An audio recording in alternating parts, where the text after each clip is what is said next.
What's going on, everybody? Welcome back. In today's video, we dive into 5 new decks that have kind of hit the meta. Now, I'm not saying these decks are the best decks currently in the meta, as I still think the decks that have been the best are still the best, but these decks are definitely going to give them a run for their money, especially as we kind of see how these decks get refined over time.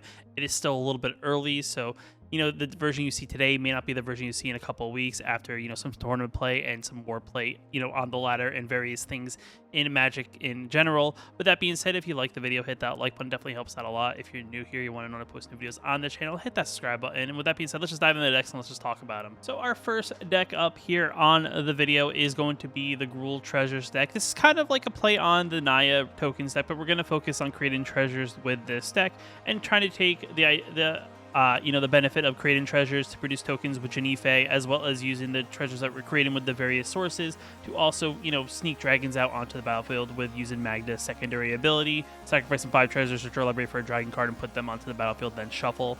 Those are kind of like the 2 main methods with this deck.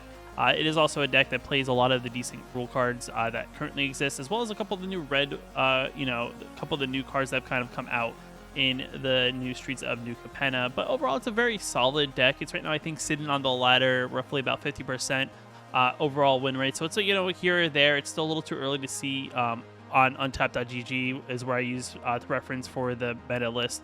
It's still a little too early to see where it struggles and where it overperforms in the matchups, just because the data is still a little bit on the vague side. I think it has a little bit over 1,000 matches played to this point, but I guess it's not defined enough against certain decks to kind of get an idea of what it's strong against, what it's weak against, because we're still figuring out what the overall meta is since the release of the set. But with that being said, we do have the Voltage Surge. As we're creating treasures, we can use the treasures to sacrifice to do 4 damage instead of 2 damage to target creature or planeswalker. Jaspier, Sentinel, a good way to generate mana and also tap Magda if we don't want to swing in for damage, to create that additional treasure token on top of creating that 1 mana of any color depending on what we need. Then we have Magda, Brazen Outlaw. Solid card for the deck, as like I said, whenever she becomes tapped, we get to create a treasure token, and then we can sacrifice 5 of them, and we search our library for an artifact or a dragon and put that onto the battlefield and then shuffle. I think in this deck, I don't think we played too many artifacts, so I think we're just going to get the dragon. I don't know. Then after that, we do have the Gala Greeters, 2 mana, 1/1 that benefits us when we play creatures onto the battlefield, so it works very well with Janife. As we can create a treasure token that can turn into a creature token, and then we get 2 triggers off of 1 token coming onto the battlefield. So it starts off as a 1/1. It can become very, very big, create tap treasure tokens, and also gain us life. Prosperous Innkeeper, 2 mana, 1/1 enters the battlefield to create a treasure token, and then whenever another creature enters the battlefield under our control, we gain 1 life. So just a little bit of life gain, which is always very good, especially it takes some time for us to set up what we're trying to do in the deck. So gaining that life back in the later game is going to help us out in that regard. Then after that, we do have Fabled of the Mirror Breaker. Yet again, it creates tokens. First creates a 2/2 treasure token that creates treasure whenever it attacks. We can also on Saga Chapter 2 discard 2 cards and draw that many cards. And then on the Chapter 3, we can create a token that's a copy of another target non-legendary token for 1 mana and sacrifice at the beginning of the end step. So depending on what the situation is, definitely a very versatile card and definitely a lot of value for only 3 mana. Then here we have Professional Facebreaker, one of the new cards from Streets of New Capenna. It's a 3 mana 2/3 with Menace, and whenever 1 or more creatures we control deal combat damage to a player, we get to create a treasure token. We can sacrifice a treasure token, exile top card of our library, we can play that card. So if we're really looking for an answer, or just looking for maybe one of the cards to help us set up our little bit of a combo we got going on here, we can always sacrifice a treasure at the cost of looking for a card. Then after that, we have Janife, Jetmir Second. It's the 3/3 Legendary Elf Druid. It's technically part of the Capenna family because it is a Naya color deck. We can play it for just red and green because that 3rd mana source is also a splash of white or green. So we can play it in this deck and not have to worry about having white mana. And then whenever 1 or more creature tokens would enter the battlefield, we may create that many 2/2 cat creature tokens with haste, or that many 3/1 dog tokens with vigilance. So turn all those treasure tokens in the later game into creatures over one opponent by getting wide. Definitely a very solid card here. Definitely works very well with our deck. Then we got Asika's Chariot, which then turns all our tokens into copies of tokens. So we've got cat tokens that can become dog tokens that then we can copy with Asika's Chariot by crewing it and then attacking in, creating more dog tokens or other tokens depending on the situation of the battle. And then we can crew for 4, and so 4 for 4. And we get 2 cat tokens as well at the cost of it entering the battlefield. Then we have Agnes, the Dragon's Lash. It looks like a Jund creature because it has black mana in it, but we yet again can play it in Gruul because we can play it for 3 red, 2 red and a green, and 1 colorless. and it has haste, and whenever a creature we control with haste attacks, we get to create a tapped treasure token. So yet again, just more treasure producers. 3 mana for 4 mana 3/3 with a benefit of us, triggering additional treasure tokens is definitely very good there. Goldspan Dragon, because we are playing Jund, very solid, turns all our treasure token into big mana if we want that, and whenever it attacks we create a treasure token, or becomes target of a spell we create another treasure token, and then those treasure tokens either be used to sacrifice to create additional mana, or it can be turned into eventual token creatures from Genii Fey over our opponent in that regard. Also can be searched up with Magda Brazen's Outlaw's secondary ability. And then we have Old Gnawbone, which is definitely one of those interesting cards that's kind of like the finisher against our opponent, because if you attack in, you have a lot of treasures, and your opponent doesn't really have any good blocks. Let's just say Goldspan Dragon gets in over the top. Whatever damage we deal to that player, we're going to create that many treasure tokens, which then trigger Genii Fey's ability, which is then going to create either cats, dogs, or if you really need the mana, we can always create those treasure tokens. And overall, it's a very solid deck. It is, a little unrefined. I do think there's probably some tweaks that can be made over time, depending on the matchups. It is an all-in effect. We don't really have too much in the way of removal outside of the Voltage Surge. Most of the other cards are just, let's try to get as big and as wide as possible against our opponent and hit them as hard as possible, as quick as possible. And I do think the one area that this deck will probably mostly struggle is going to be against people that play Meathook Massacre, because we're not really pumping our creatures, especially our smaller creatures and our tokens. They're very susceptible to just, Meathook Massacre for 1 or 2, or even 3 for the most part, and it definitely can, disrupt what we're trying to do overall. But with that being said, if you get the right hand and you kind of can be very aggressive and you go first, you can definitely take advantage of that and just overwhelm your opponent before they can even react to whatever you are doing. And then into the mana base, it is pretty straightforward. Den of the Bugbear, because it is a land creature that can produce a 3/2 red goblin and also produce red goblin creature token that's attacking and still a land, which you can then turn into a 3/1 dog or 2/2 green cat creature token, 3 mountains, 3 forests, 4 pathways, 4 of the Rockvale Falls, 3 Sundown Pass, I guess, just in case, you want that white mana for the Genii Fey, just because sometimes it may be complicated. You may not have that green mana source, so just that additional, just in case. And we have 4 of the Bark Channel Pathways yet again. Not really sure what the Bark Channel Pathway is in here for. I guess that's just as a rare land. Maybe there's a case that you need that blue mana, but I from what I can gather, I think that may be in here an error, as I'm not seeing a reason as to why you'd want the blue-green unless someone else is seeing it here. But with that being said, I mean, this is definitely an interesting deck. It is a very fun deck if you're looking for a deck that creates a lot of tokens and just want to try to go wide on your opponent. I'm not sure if this is better than the Naya version. I just didn't put the Naya version in this list that I'm going over today, just because I kind of already did a video on my version of it. But with that being said, yet again, another cool treasure token style deck that you can dive into and kind of get an idea of what, tokens can be like. Next deck up on the list is going to be Bant Counters. Yet again, kind of going on to some green, a little bit of white here, but we're also splashing in blue.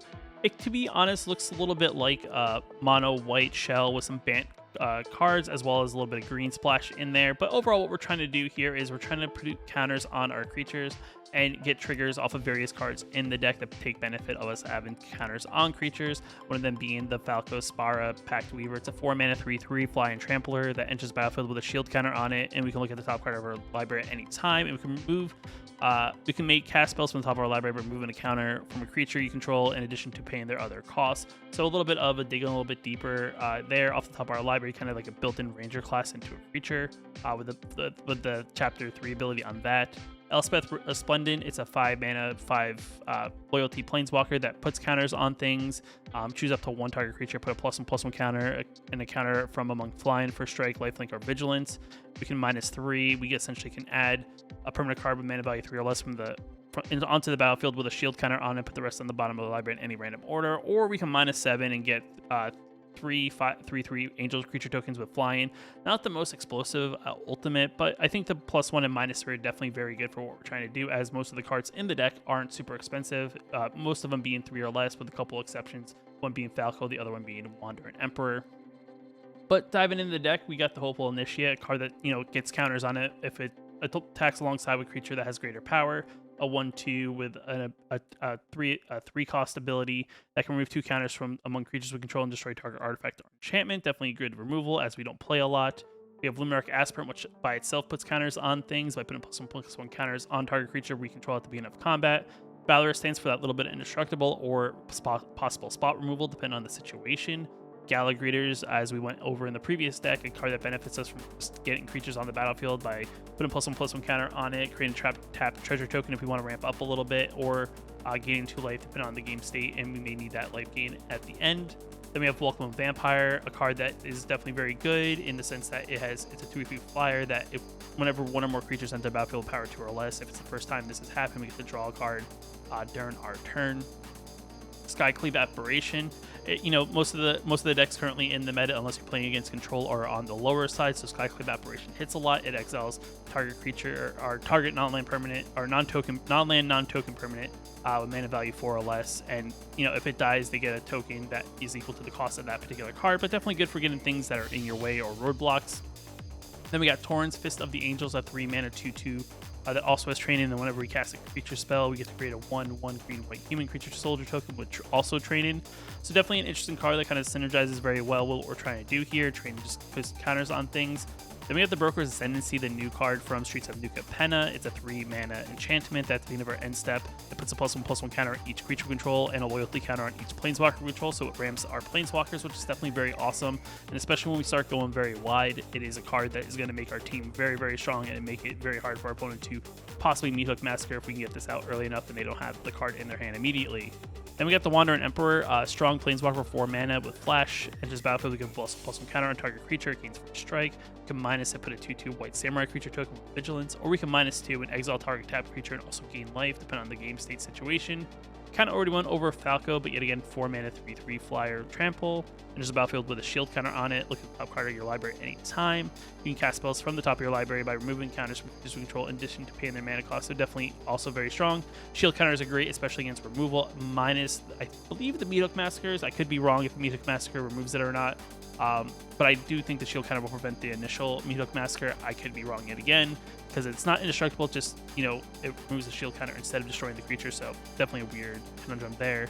And then Elspeth Resplendent, yet again, +1, put a +1/+1 counter, and Vigilance for strike, lifelink, or Vigilance on a creature. -3, look at top 7, put a permanent card with mana value 3 or less, which is most of the deck, onto the battlefield with a shield counter on it, which is also very awesome. And -7, 3/3, 5/3/3 white angel creature tokens with flying, so just overwhelm your opponent in the late game if need to. We are playing 1 copy of Laganjo, Seat of the Empire, 1 Plains, 1 Island, 1 Ottawa, Sorin City, 1 Boseu Who Endures, Forest, 1 Deserted Path Breach, 2 of the blue-white pathways, 2 of the white-green pathways. We have 1 Overgrown Farm, 4 of the blue-green pathways, 1 Dream Root Cascade, and 4 of the new Triome land that it produces blue, green, and white, and we can cycle up for 3 mana if we don't need it in the late game to draw a card. Overall, yet again, a very good deck. Currently, also just like the last deck, also sitting about 50% overall in the current meta. It is one of those things, as the meta develops, it may tweak some cards, remove some cards, add some new cards that are currently in the list. So it's definitely a deck list that looks promising, that definitely with some work could maybe be kind of potent with the current state of Magic. But overall, a very fun deck to play. If you're looking for someone to put counters on creatures and get very big and very wide, this is definitely that kind of deck for you. So this next deck up on the list is going to be Selesnya Blink, a very interesting deck that I feel like is a little break from like Selesnya enchantments. But overall, the idea here is it's kind of like a deck that has a built-in Yoria into it, using the teleportation circle, which allows us at the end of our end step exile to 1 target artifact and or creature we control and return that to the battlefield under its owner's control. What that's going to do is going to allow us to trigger their enter the battlefield effect again, whether it's something as simple as like a Circuit Mender, making us gain life, and whenever it leaves the battlefield, we get to draw a card, which is definitely very good. You're drawing a card, gaining life. Workshop War Chief, allowing us to gain 3 life. Definitely good there. Titan of Industry, allowing us to just have a big creature get 2 triggers from it. But overall, it's taking advantage of that ETB and just trying to overpower your opponent that way. Definitely a cool deck nonetheless. Overall, a very cool shell, and definitely a list that I think could see a lot of explosive play. It's definitely some decks that have certain matchups that has a lot of life gain in it, so definitely something that makes it harder for your opponent to beat you down pretty quickly. And I think it's one of those ones that if your opponent can't have any way to deal with the teleportation circle, can overwhelm your opponent in that regard. But that being said, we got 4 copies of Professor of Symbology, allowing us to go into our lesson board and get like environmental sciences, reduce the memory, basic conservation, Tainment Breach, and Induction to Annihilation, or Mascot Expedition. Triggering this ability to learn or even possibly draw a card and discard a card if you want to do that. But definitely, a good 2-mana card that works well. Prosperous Innkeeper, 2 mana, creates a treasure token when it enters the battlefield, and whenever another creature enters the battlefield under control, we gain that 1 life. You have Skyclave Apparition, a 3 mana 2/2. Exile target creature, they get a token equal to its cost if it dies, but we can kind of exile certain things, and then all they have are just tokens left, which is definitely, much better than having the actual card that has some sort of ability on it. Circuit Mender, a 3 mana 2/3 that enters the battlefield, gain 2 life, draw a card when it leaves the battlefield.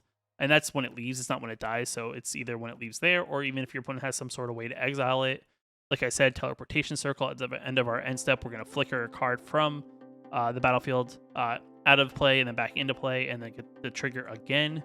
Depopulate, depending on the game, this is definitely a little bit of a board removal. Each player who controls multicolored creature draws a card and then destroy all creatures. And Seeker's Chariot, yet again a very solid card with a flicker ability, 4 mana 4/4, creates 2 green cat creature tokens when it enters the battlefield, and then whenever it attacks, we create a copy of target creature that's a token, and create an additional copy, and we can proof 4. But if we can flicker it, we can get a bunch of cat tokens, and overall that way. We got Doomscar here, destroy all creatures. We can foretell it for 2 and then play it for 3, depending on the game state situation. War Chief, Workshop War Chief, of 5 mana 5/3 with trample, enters the battlefield, we gain 3 life. When it dies, created 4/4 Rhino creature token, and we can blitz it for 6 mana and immediately attack, and then also get the 4/4 Rhino right after. Get a Mirius Call, 7 mana, create 2 4/4 white angel creature tokens, or we can use that as white mana, and then pay 3 life if we want to come to the battlefield, untap, and also gives our creatures indestructible when we cast the one side. And then we have Titan of Industry, very, very strong card. I think it's going to be a card that you're going to see a lot of play of. It is susceptible to some sort of exile effect, but it has reach, it has trample. It is a 7 mana 7/7. It destroys target artifact or enchantment. It can target player gains 5 life. We create a 4/4 white, 4/4 green Rhino creature token, or we put a shield counter on target creature control, which definitely gets us around some sort of destroy removal. So overall, very, very strong card and very overwhelming when it does come out. And then we got, in the mana base, we have 2 Cave of the Frost Dragon, 1 Aganjo, 2 Plains, 1 Boseiju who endures, 6 Forests, 2 Layers, 4 of the white-green pathways, 4 of the overwhelmed farmlands, and we got 1 Field of Ruin just in case there are still, like, we're playing creature lands, there are still creature lands, or maybe your opponent is doesn't play any basics, and maybe they're lacking a particular color. You can always attack that if you want to. Definitely a very good shell. Yet again, this is actually performing pretty good right now. It is, I think, sitting at like a 55% overall on untap.gg, and it's definitely a deck I think that we'll see some play and we'll see some adjustment. Do they keep this Professor Symbology to go to the the learn board and flicker that ability, or is there a better 2-drop that will get another ETB effect that could be stronger? Time will tell. I mean, there's cards like Circuit Mender in here, which is overall a good card. It's not a great card, but it works for what we're trying to do, get the ETBs when it enters and leaves the battlefield, so definitely very good there. But yet again, another fun deck that has a fun mechanic. Definitely is overpowering once it goes, and definitely we'll see how it plays out as the meta develops over the course of the next few weeks.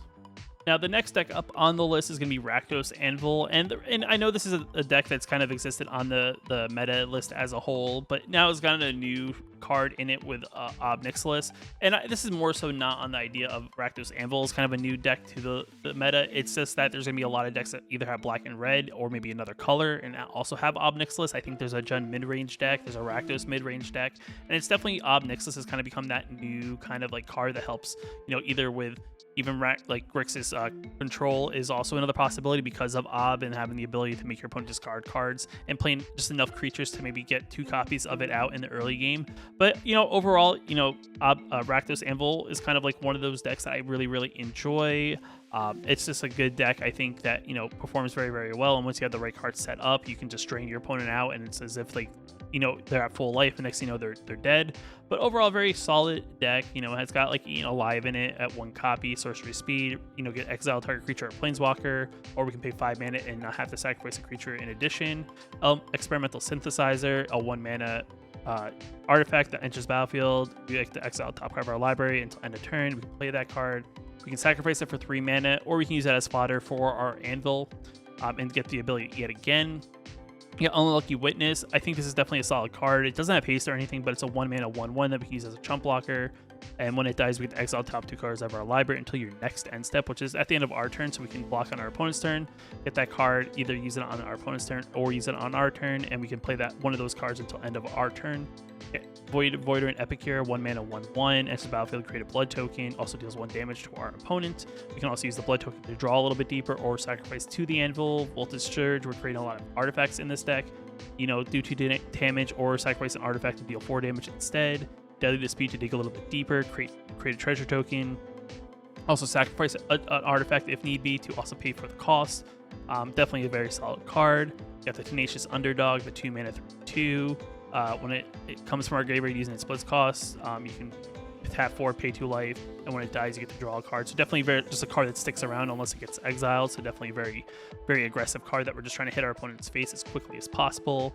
Blood Tithe Harvester, 2-mana 3/2, creates a blood token. You can sacrifice it. Target creature gets -X/-X, where X is twice the number of blood tokens you control, and -X/-X gets around indestructibility. Orzhov Anvil, whenever we're sacking any of these artifacts during our turn, we create a 1/1 colorless construct artifact creature token, and it only triggers once. But definitely, you know, one of those things, once we kind of get it up, we can sacrifice a token and kind of just repeat the process over and over again. And then at the same time, we can just force a sacrifice of an artifact and deal 1 damage and gain 1 life. Medoc Massacre, for any of these creatures that die, we're gonna make our opponent drain a life. Also, one of our opponent's creatures are gonna die. We're gonna gain a life, and we can -X/-X to the board when it initially comes out onto the battlefield. Like I said, Ob-Nixilis. It's gonna be one of those cards you're gonna see a lot of play of. I don't think it's on the strong side, but I don't think it's broken. It just feels broken when you're on the draw against it in a best-of-1 game. But as long, you know, if you can keep your opponent's board clean and they don't have anything to really sacrifice it for the casualty cost, you know, only one of them's not terrible. It's just sometimes a little overwhelming once they get the 2 out and they kind of start going off. But typically the idea here is you play the 3-drop, you know, you copy it, and then what you're going to do is you're going to -2 on the real copy and a plus on the token copy, just because typically you're probably sacrificing a 1/1 to play it, but yet again, sacrificing a 1/1 to get another 1/1 is very good. You know, +1, you make your opponent discard a card or lose 2 life, and we gain 2 life if we control a devil. That's why you +1 and -1. You always want to make sure you minus first, then plus.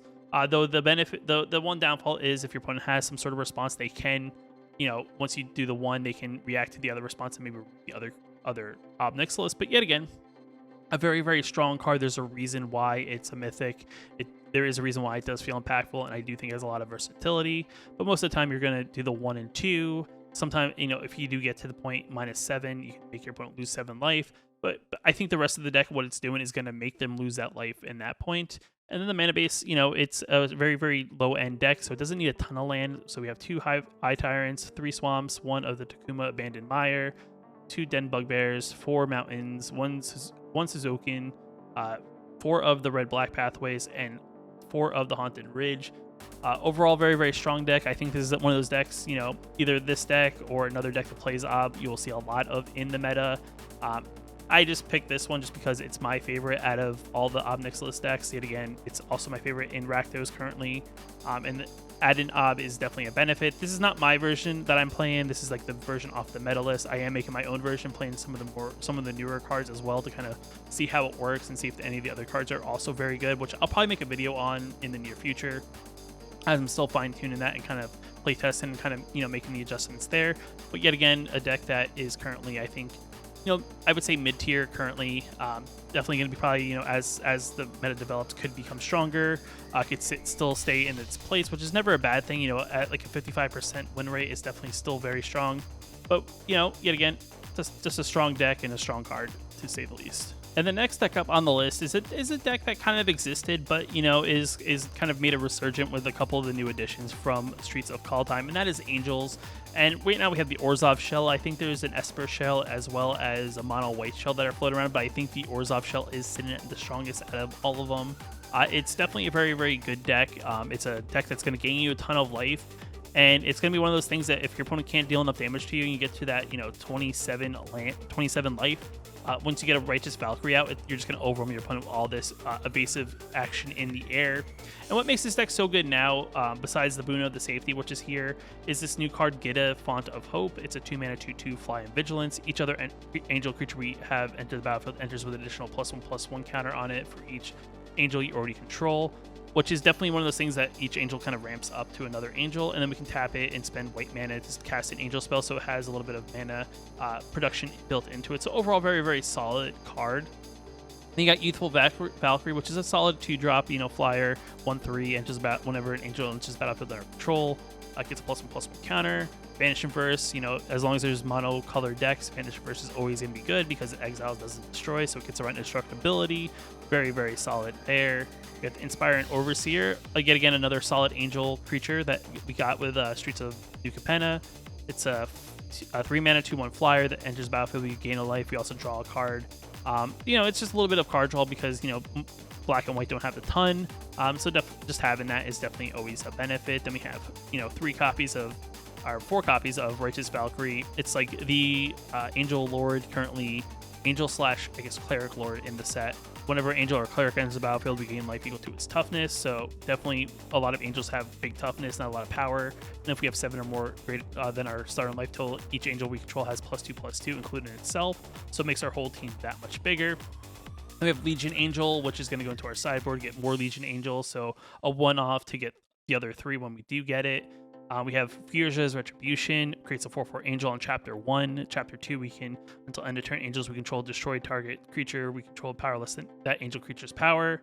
And then Chapter 3 is kind of the finisher where angels we control gain double strike until the end of turn.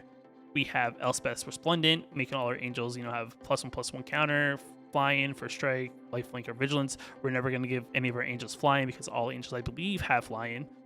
We can -3. We can put one of our 3-drop angels, possibly our 3-drops, onto the battlefield without paying its mana cost. And if we get to the point, we can always -7, create just a bunch of angel tokens. If we have a Righteous Valkyrie, the bunch of triggers, and kind of overwhelm our opponent that way and gain a big chunk of life. Then we have Lisa, the Forgotten Archangel, the 4-mana 4/5. It's a fly and lifelinker. Whenever a non-token creature we control dies, return that card to its owner's hand at the beginning of the next end step. If a creature an opponent would control would die, exile instead. So yet again, if any of our angels do die, it's going to be just, make their creatures get exiled so they can't get them back from the graveyard. It's going to give our creatures back to ourselves in our hand.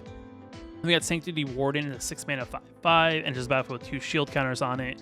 Whenever it enters the battlefield or attacks, we remove a shield counter from creature or planeswalker control. If we do, we draw a card and create a 1/1 citizen creature token. Overall, very, very strong card. It's definitely one of those kind of cards that helps finish it, and it takes a lot to remove it once it's already out on the battlefield, as it does have 2 shield counters on itself. Then we have Haunted Voyage, a card that didn't really see a bunch of play, as it's kind of expensive, especially even its foretell cost. But we choose a creature type, we get to return up to 2 creatures of that type from the graveyard to the battlefield. If the spell is foretold, return all creatures of that type from the graveyard to the battlefield instead. So it's kind of like, hey, our opponent may be board wiping us and getting all our angels off the battlefield as soon as we play them.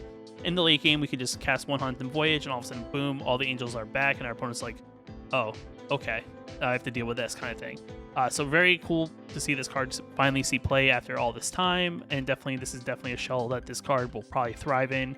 And then in the mana base, it is kind of, a little bit extra lands, I would say, is always a benefit. I think this is at possibly at 24, but 25, 26 is not that bad. Just to make sure you get to that 6 mana drop slot. We have 2 of the Cave of the Forgotten, or Cave of the Frost Dragon, not the Forgotten. 8 plains, 2 of the Hive Tyrant, 4 of the 4 swamps, 4 of the white-black pathways, and 4 of the Shattered Sanctums. And like I said, in the sideboard, all you have is the Legion Angels, which just gives you more cards. But definitely a solid deck that, if not taken lightly, could, be the new deck that kind of like overruns the meta.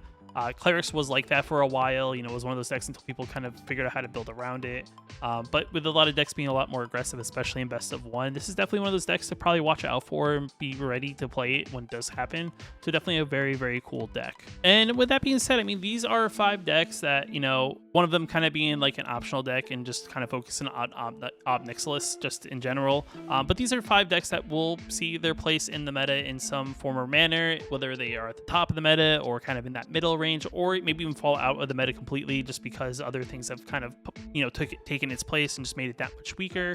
Let me know which is your favorite down below. Have you played any of these decks already before I even made this video? Is there a deck out of these that you want to play? Is there something I may not have covered? Leave a comment down below. If you like the video, hit that like button, definitely helps out a lot. If you're new here, you want to know if I post new videos on the channel, hit that subscribe button. With that being said, I'll see you in the next video.